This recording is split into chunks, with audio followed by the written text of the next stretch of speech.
और आइए अब आपको दिखाते हैं देश और दुनिया की 20 बड़ी खबरें। ओडिशा के झारसुगुड़ा में स्वास्थ्य मंत्री नबदास को एएसआई ने सीने में गोली मार दी। उन्हें गंभीर हालत में एयरलिफ्ट करके भुवनेश्वर ले जाया गया। हमले के वक्त नबदास ब्रजराज नगर में बीजेपी पार्टी के नए दफ्तर के उद्घाटन के लिए जा रहे थे और इसी दौरान जैसे ही कार से उतरे उन्हें गोली मार दी गई, जिसके बाद आरोपी एएसआई गोपाल चंद्र दास को हिरासत में ले लिया गया।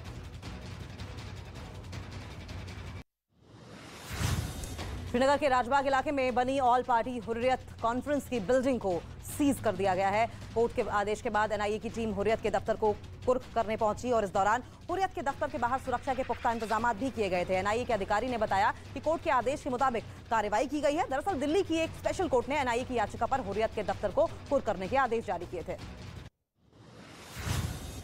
जम्मू कश्मीर के श्रीनगर में कांग्रेस की भारत जोड़ो यात्रा के दौरान राहुल गांधी लाल चौक पर तिरंगा फहराते हुए नजर आए। राहुल के साथ कांग्रेस महासचिव प्रियंका गांधी वाड्रा भी मौजूद रहीं। इस दौरान सुरक्षा के पुख्ता इंतजाम भी किए गए थे।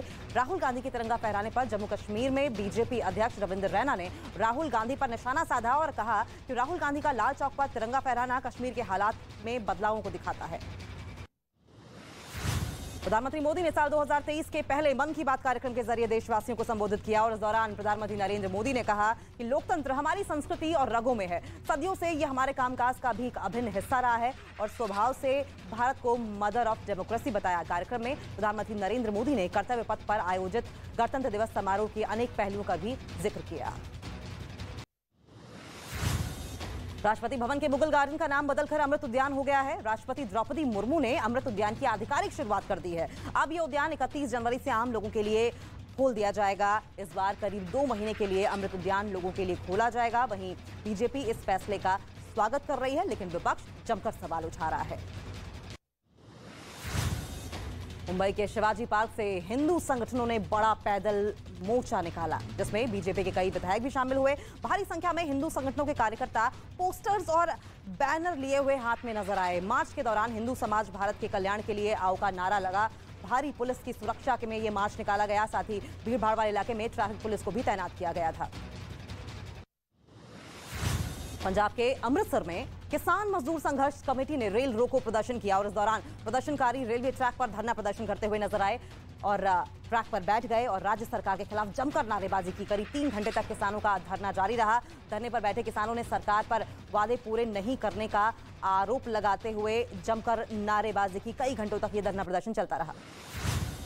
लखनऊ में एयर एशिया के विमान की इमरजेंसी लैंडिंग हुई। बताया गया कि एयर एशिया का विमान उड़ान भरते ही पक्षी से जा टकराया, जिसके बाद उसकी इमरजेंसी लैंडिंग करानी पड़ी। पायलट ने विमान को सकुशल लैंड करवा लिया। विमान में सवार यात्रियों को दूसरे विमान से भेजा जा रहा है।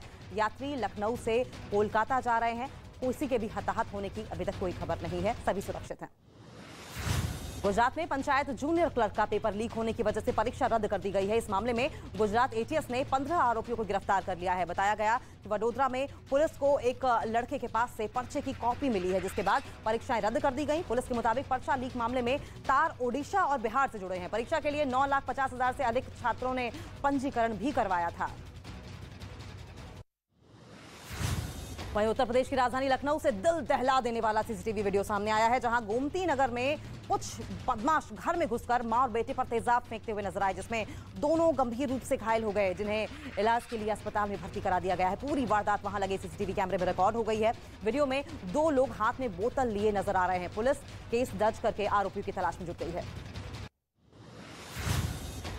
यूपी के मुरादाबाद में स्टंटबाजी का एक वीडियो जमकर वायरल हो रहा है, जिसमें कुछ लड़के बंदूक लहराते हुए नजर आ रहे हैं। वीडियो में 2 लड़के फिल्मी अंदाज में अपनी कार के सनरूफ से बाहर आए और बेखौफ होकर बंदूक लहराई, साथ ही गाड़ी का हूटर भी बजाया। वीडियो वायरल होने के बाद भी पुलिस ने अब तक कोई कार्रवाई नहीं की है। बताया गया कि ये वीडियो थाना मझोला इलाके का है। पुलिस जांच कर रही है।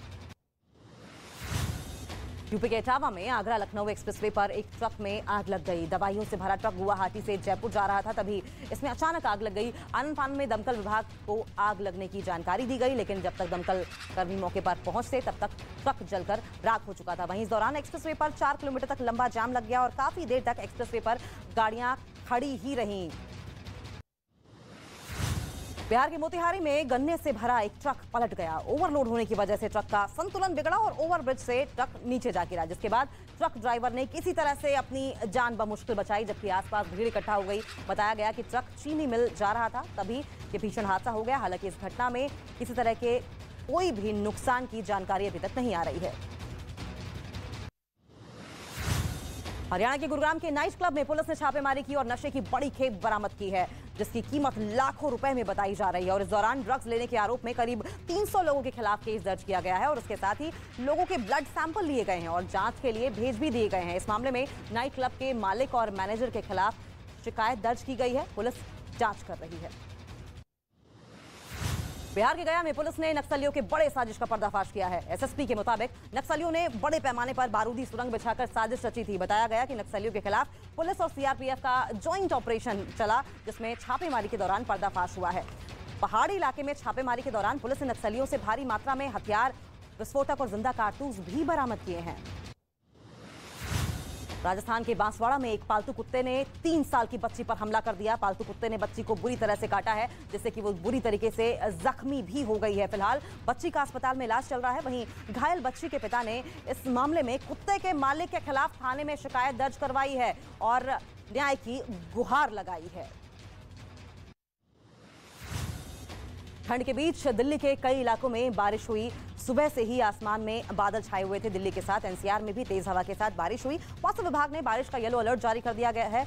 मौसम विभाग ने कल भी दिल्ली और एनसीआर में बादल छाए रहने और हल्की बारिश की संभावना जताई है। वहीं बारिश के बाद एयर क्वालिटी में सुधार की उम्मीद जताई जा रही है, लेकिन पारा गिर गया है, लुढ़क गया है। इजराइल ने ईरान के कई शहरों में हमला कर दिया। तेहरान में ऑयल डिपो पर अटैक किया गया, जिसके बाद जोरदार धमाका हुआ और आसपास काला धुएं का गुबार फैल गया। इसके अलावा इजराइल ने कई कारखानों के ड्रोन से निशाना भी बनाया। ईरान के इस्फहान में हथियारों की फैक्ट्री पर ड्रोन से हमला किया गया और इस हमले के साथ ही फैक्ट्री में ब्लास्ट हो गया। अजर शहर में भी गोला बारूद के कारखाने और तेल रिफाइनरी में अटैक किया गया। कुल मिलाकर 6 शहरों को टारगेट किया गया।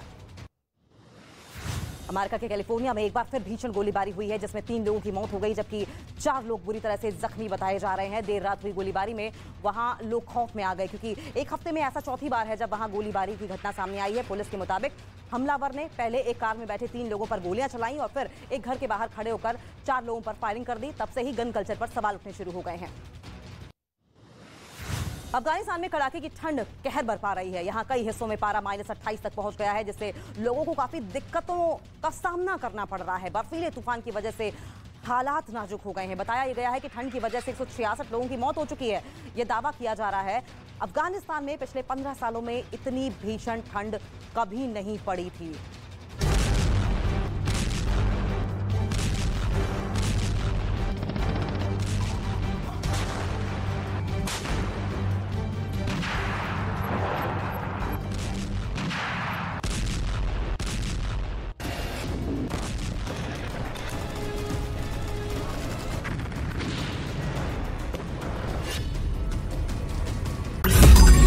मैंने नहीं देखा इस तरह का चीट, इस तरह का क्रिमिनल माइंड पूरे जेल स्टाफ को ब्राइब कर देगा।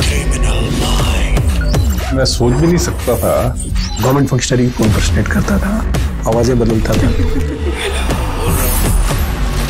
टारगेट भी बहुत पावरफुल धनवान लोगों को करता है। ये एक ही चीज से रुक सकता है, अगर आप इसकी जीभ काटें। न्यूज चैनलों के इतिहास में पहली बार न्यूज 18 इंडिया की web series FIR number 208 streaming 3 February 9 PM